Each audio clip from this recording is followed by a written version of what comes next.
Alright, you guys. I'm in the Bronx. Okay? I was going to the lady to get my hair straight. You know what? I guess tomorrow. We'll see what tomorrow brings. I'm supposed to do it tomorrow. So I'm going to text her and tell her I'm going to be here early. I'll start making my way here about 9 o'clock. And hopefully I get here.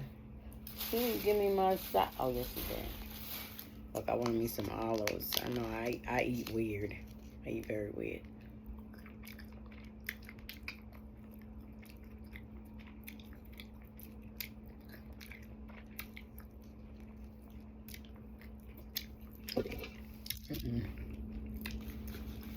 I'm gonna buy me a bottle of olives.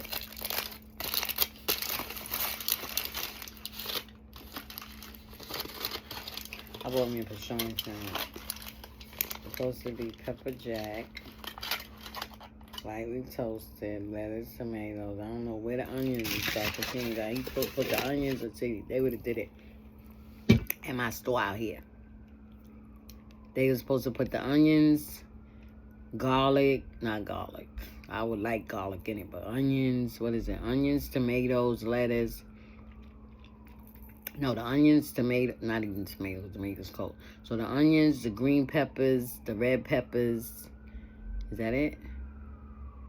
And they supposed to put it on the stove and whatever, saute it or whatever. And then put the meat on it. And chop all that up in together. I know how I want it. But it don't look bad.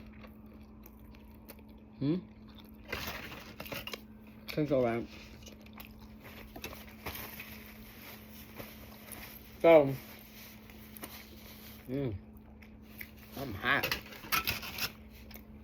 So I'm gonna have to put, I'm on here hot. What is that? Maybe he did put green peppers in here. Something on here hot. Oh, you know what it is? The pepper jack.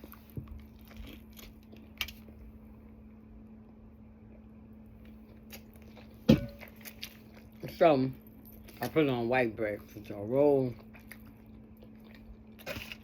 So maybe I'll put some olives on here. Tastes frozen. You know?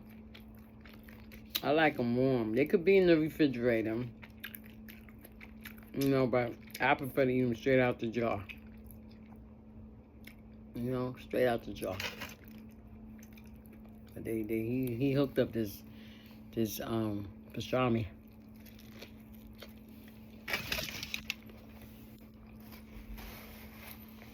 So,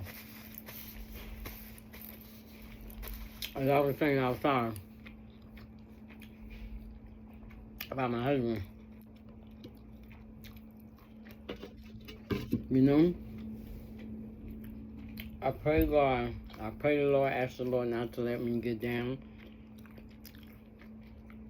Because not only do I think I wouldn't have nobody to take care of me, I wouldn't even have a hard time. Whoever's taking care of me, I have a hard time getting doctors out here. Did I go out like this? No, I didn't. No, I loosed it because I was going to go to the bathroom, which I never went.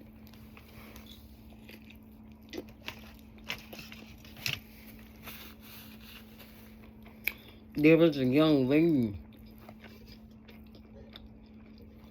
that I was seeing when I first moved here. The young lady, I didn't know she lived in my building. I didn't know she was married to a young man that I saw around here a whole lot. But once they broke up,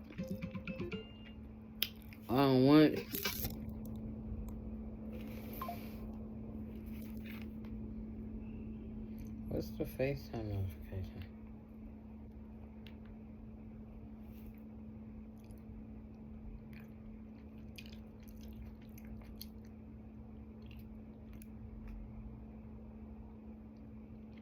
Okay, so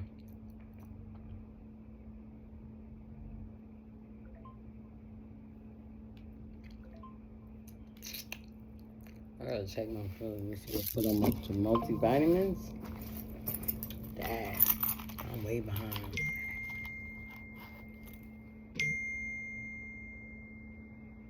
Just got the no, she didn't say she just.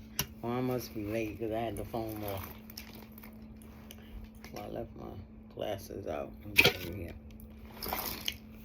She said just got to BK. I'm like, I know you on your way. Let me get my pill. So anyway, there was this girl, right? When I first moved here, she was alright. When I say she was alright, it means that she looked okay. She looked kind of healthy, and everything. And, just like I said, I didn't know that she's married to somebody that I saw quite often, a young man that was so quite often. But then, after a while, over time, I start noticing her not so much as coming out of this building that I'm in, but out the next building, because there's two buildings that's owned by the same landlord that's like together. They same numbers, like 88, 89, right? So, there ain't been no water. I got a soda here, and I got some coffee. So, I got my phone leaning up against my soda. So, we gonna put the coffee over here, bring the soda over a little bit. Because you can make some fat man to heat up that coffee. Okay? Can't be wasting money today, So, I noticed that she would be out there fussing, arguing with, different people, and stuff like that. And I'd be like, wow, what happened to her? And then somebody told me, said, oh, she's strung out. She's strung out like that, right? And I was like, oh my goodness. I started noticing that she started looking kind of different. And she started, like, having conversation with self conversations and stuff like that. And she would be arguing. Sometimes she'd be arguing with somebody. And I'd be like, is she talking to me?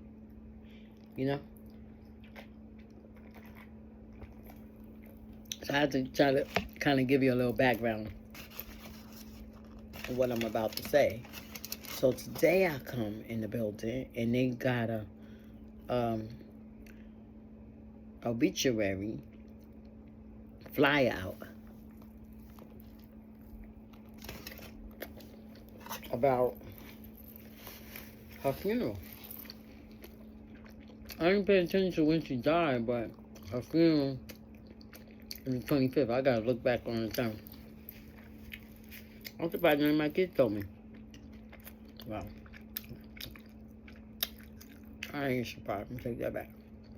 But, yeah, somebody was telling me that she lived in this building and they found her dead in her apartment.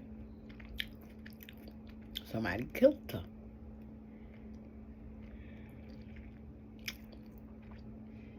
And they said that the gnats and the flies was all over her. So I was like, oh my goodness, so she must be was I didn't use the unalive word. The other word, the synonym. But I was like, so she must was like that for a while. And they said she was like that for 3 days. 3 days.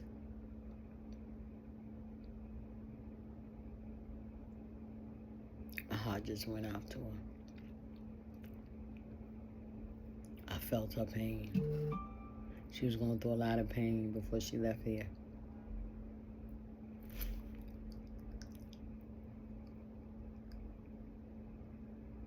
Lord have mercy. I got girls. I got 2 girls. I got 2 girl grands. And the rest of my grands is boys. So I taught, and I'm going to talk again to them. Because I be talking to my boy grandchildren. My grand boys. I was just telling them a few days ago, I said,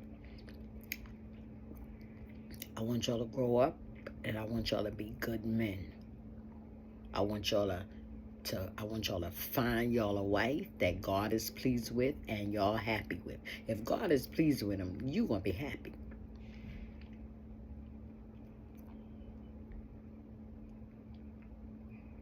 I said, I want you to treat them right. All this fussing and arguing, I said, get you a good woman. Don't get no woman that's going to be laying up on you. You out there working for her. And she doing whatever she want to do. See, I could say that because I don't do that. Never did lie up on no guy. Never just sit back and wait for no guy. Now, one thing I can... Let me make this a little darker. I'm sorry. I gotta even it out, right? One thing I'll say is that it was kind of hard for me. Oops. I opened up this hole so I could take my pill. And this is my multivitamin. That's why I be hungry but not hungry. But sometimes I get real hungry where I feel it and I know I gotta eat.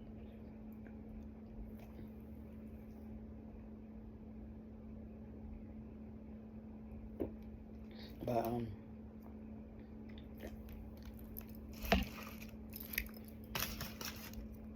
telling them, don't y'all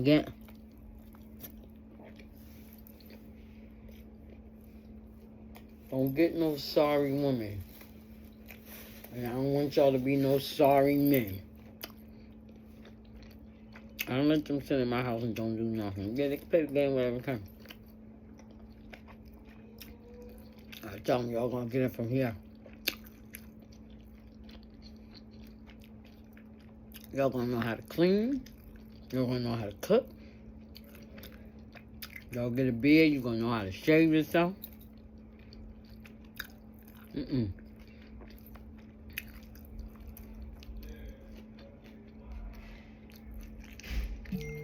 I'm not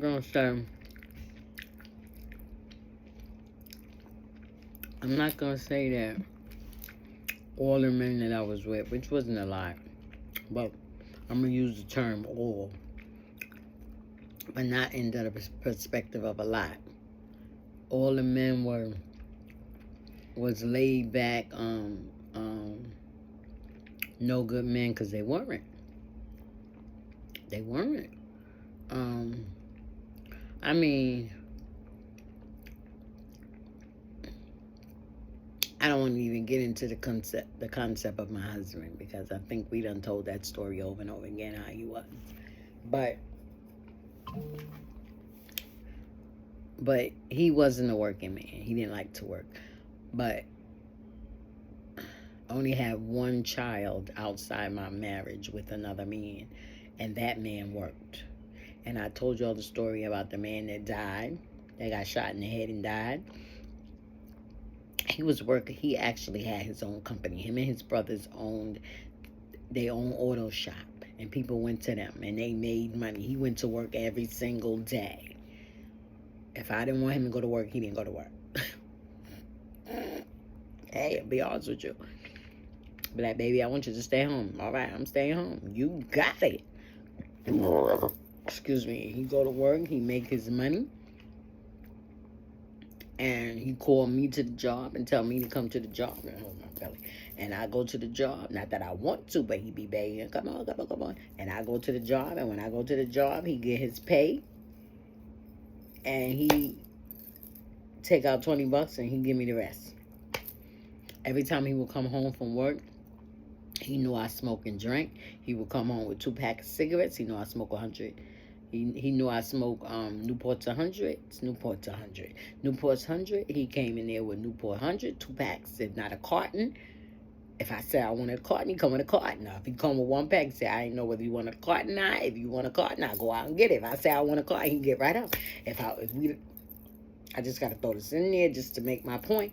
If we lying in the bed and I be like, I'm hungry, he said, come on, let's go to the store. Or you want me to go to the store? And I'll be like, I'm coming with you. Let's go together. And we go 2, 3 o'clock in the morning, because, you know, that was in Queens, Jamaica, Queens. At that time, stores, it was bodegas then. It was no delis. Bodegas, and they stay open. Sometimes, if not 24/7, they stayed open at least till 3, 4 o'clock in the morning, and then they be closed and open back up at 7. So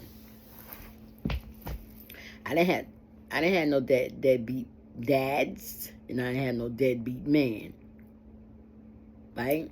And there was this one man that I don't even know how I met this to. Now I'm thinking about it.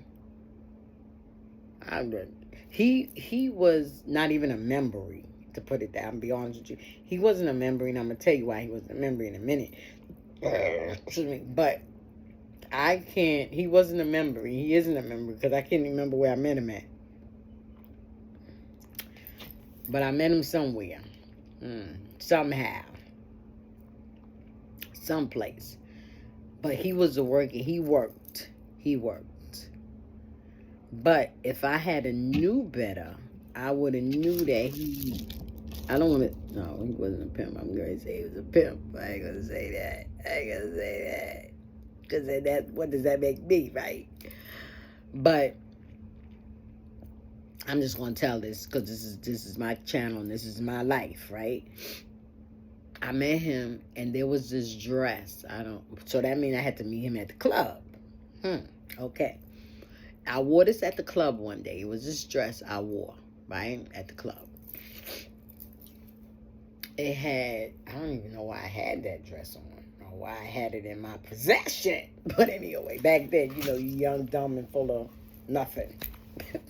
So, the dress it had ruffles around the neck. And it was gold, right? The top part of the ruffles.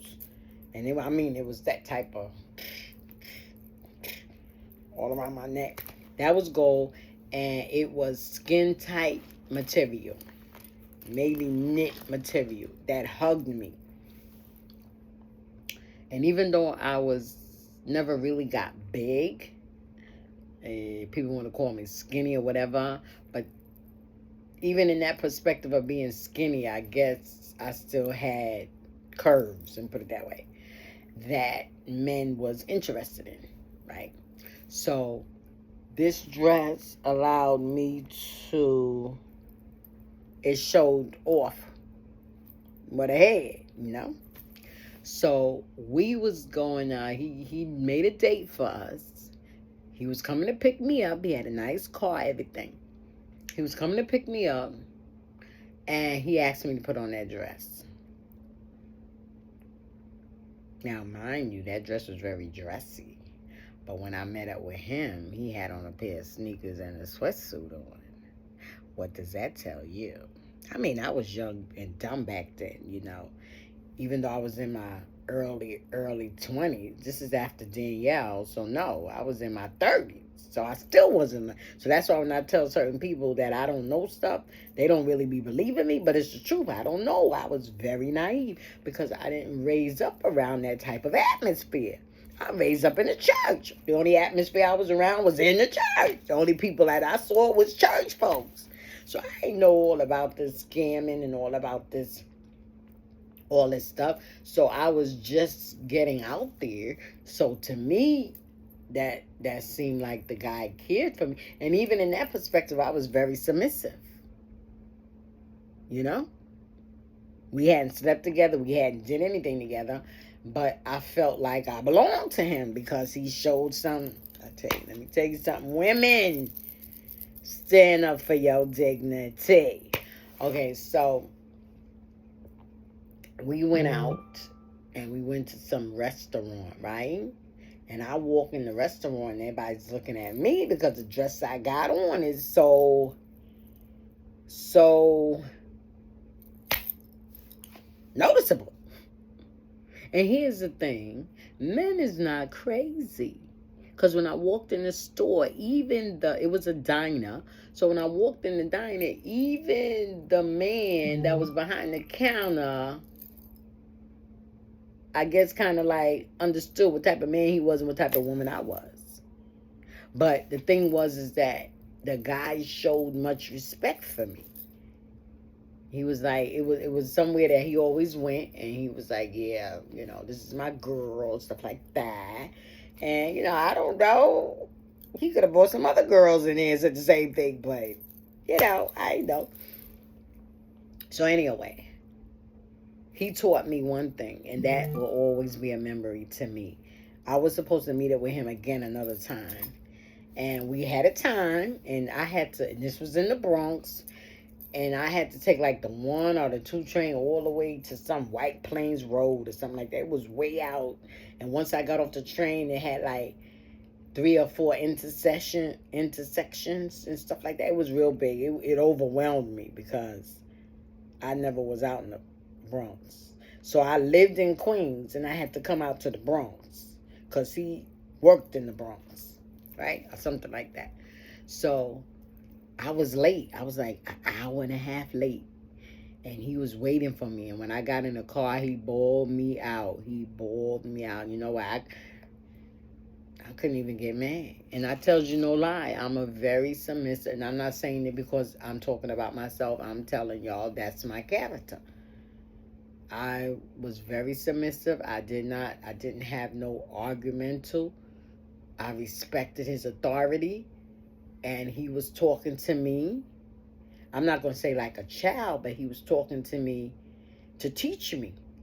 You don't let nobody come into your time. Because at that time, my children wasn't with me. They was in the system. And the lady made an appointment to come and see me at the last minute. And he was telling me that I should have never did that. And I passed that same advice to my daughter. He told me, he said, you don't let them control you like that. He said, them your kids. You going to get them back. Whether you do what you tell them to do or not, whether you do what they tell you to do or not, they going to give you your kids because they don't have the right to take them because you still alive and you ain't did nothing. You ain't got no criminal case against you. So they just use that to patronize and to manipulate these young women. This is what he was telling me. He said, so what you was supposed to do when they walked in your house, first of all, you shouldn't have let them walk in your house. But okay, once they walked in the house and they tell you, all right, we're going to do this and we got to do that and da-da-da. Say, no, I got something to do. You say, you tell them I got to go meet my man. That would have shut them up because now you got somebody in your life and they can't walk over you. You should have told them, I got to go meet my man. My man waiting for me. I got to go.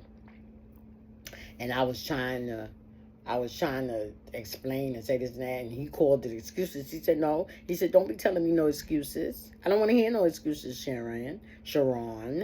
He said, we had an appointment at 4 o'clock, and you got here at 6.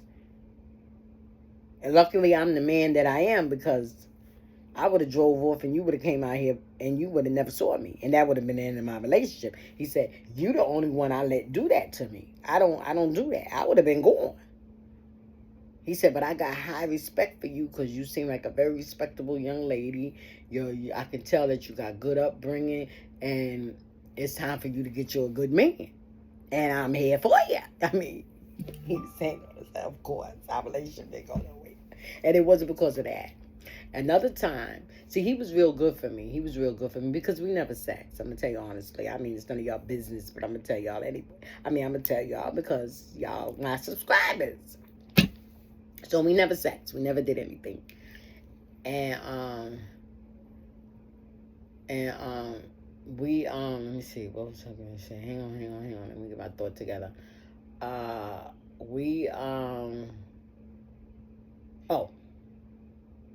My daughter got sick. I think it was Danielle or Mary, one of them. They had gotten sick. And I had to call an ambulance. I can't remember what happened, whether she had a fever, got a cold or something, but it scared me. So I called the ambulance. The ambulance took her to some hospital. I don't even know where the hospital. I couldn't even tell you the name of the hospital. And being that I was taken there, right, I didn't have no money. That was the deal. I didn't have no money to take her to the doctor, right? So they, I don't know what it was. I think it was because I had some kind of worker that would come out to my house. So I think she had came and she saw her. And she wouldn't leave until I called the ambulance. So I called the ambulance. She waited with me with the ambulance. And then when I got in the ambulance, that's when she went her separate ways. Because I can't leave Miss Jordan until I know that the child is on her way to the hospital. So now, even though I told her, I said I ain't got no money to take her to my hospital and I ain't got no money to get home. And she was saying, back then, they had something with the hip. If you get the doctor, get a slip, there was some kind of slip the doctor will fill out and you take it to the front desk and they'll give you coffee to get home. But that was a hospital. I mean, it could be done in the hospital, but it was after hours. So that person that would do such a thing, I got the slip, but with no place to get the money from. So now I got my child with me, and I'm trying to figure out how am I going to get my child home. She ain't got no Pampers or nothing, right? This had to be Danielle. Had to be the one that's doing all the work now.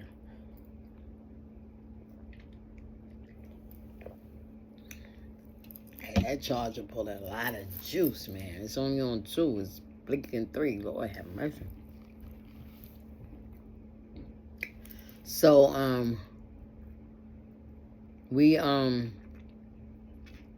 I stayed there for about an hour trying to figure out what to do, holding my child. I did not want to call him, even though he had already told me, I'm your man, you my woman, all this other stuff. I didn't know man and woman. You know, that is the growing up relationship words. That's your man? Yeah, that's my woman. No girlfriend, no boyfriend. But that's the mind span I was in. I was in boyfriend and I was his girlfriend. But he was calling me his woman and he was my man and all this stuff, right? And so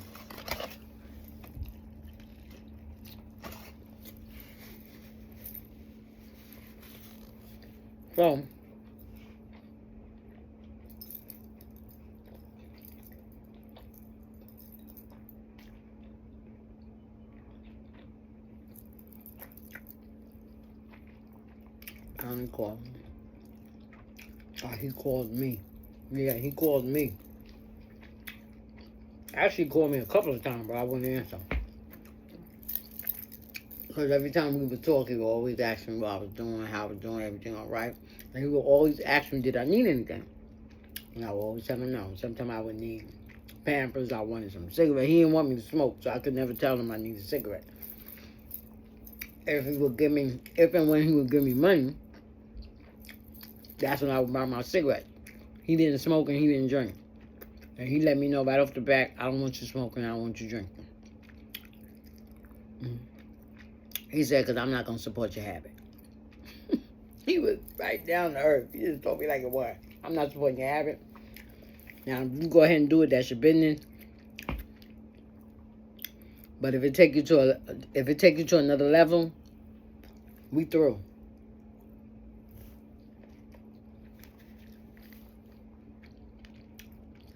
I'm getting notifications. You'll see me looking.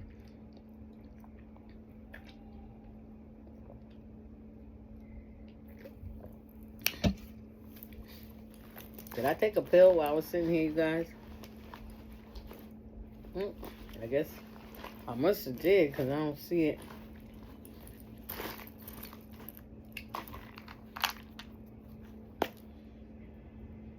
I must have did, right? Because I ain't put it back in here. So now,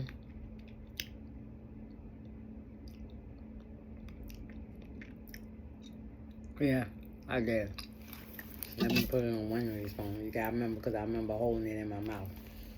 So let me just, in 1 second, let me put it in here that I took that pill. Because otherwise I'll take it too quick, too soon. And that won't be too good. So I'm going to put it that I took it right now. Excuse me. I don't know what time I took the blood pressure. I took the blood pressure. I don't know what I did take it. But anyway, okay, so we get to, dang, this is already the 76, man. These spare boys be going down. So he calls me and finally I answer. Don't I answer the phone. He said, "You all right?" I said, "Yeah, I'm fine." He said, "Because I was calling you for a while, but you..." I said, "Oh, really?" You know, I know there was a hint of jealousy in his voice, so. I used to be petro. Because I think back then, boys was killing their boyfriends and all this stuff. I was petro. So, I heard it in his voice like he didn't trust me. Like maybe I was seeing another guy. So I had to clarify that, so I had to tell him. I said, "Well, I'm at the hospital." He said, "What's wrong?" He said, "What you doing at the hospital?" I said, "No, I'm here. I'm here with my child." "Who, the baby?" "Yeah." "Okay. How long you was there?" I said, "Actually, I'm done." He said, "Oh, okay."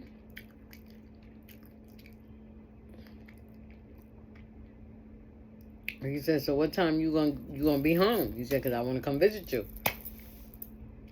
I said, "I ain't got no way of getting home." He said, "What?" He said, wait. How long you been there?" So I told him. So he said, when he had asked me that question before, I told him that I was there since whatever time.